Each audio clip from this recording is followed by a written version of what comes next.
The mandala and the mandala training is something that is really core to what I have taught my whole life.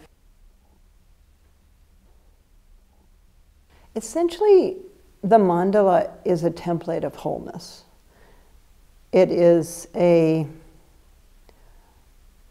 place that represents the whole psyche.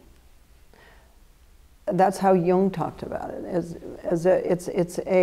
It's a pattern that brings us into wholeness out of fragmentation. The mandala in the Tibetan tradition, Kyokor, acts as a template also of wholeness, and it's quite literally a structure, a palace within which you place yourself. You enter as a deity into the center of that palace, and generally there's 4 other deities in the 4 directions, and then there can be many, like in the Kalachakra Tantra, many deities, but generally there's the 5 in the middle. And that's how Jung also divided the mandala as the circle with 4 quadrants in the center. And so in the mandala training, as I teach it, we work with the 5 Buddha families, or the 5 Dakini families, and each one is the transformation of a specific emotion into a specific wisdom. And they're also, each family is associated with a direction, with a color, with an element, with a time of day, with a season of the year, and so on. It's a cosmological structure, in a way. And so what interests me is, how do we get this transformation of, say, pride into the wisdom of equanimity, or anger into mirror-like wisdom? How does that happen?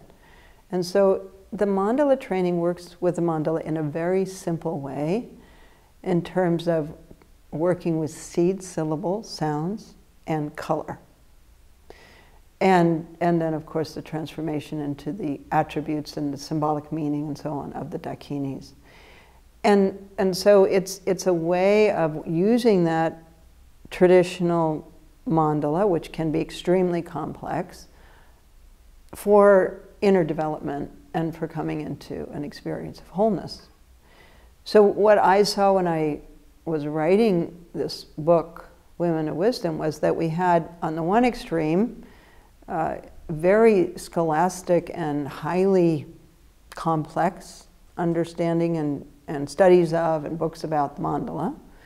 And then on the other hand, we had books like Judith Cornell's book, where anything round with a center and sort of a form of a flower or something like that is a mandala. And we didn't have anything in between, taking the Tibetan mandala with its significant history and meaning, and then transforming that, working with that in a way that a lay person, or a sort of a non-expert, and even a non-initiate, could make use of the Tibetan mandala and the 5 families.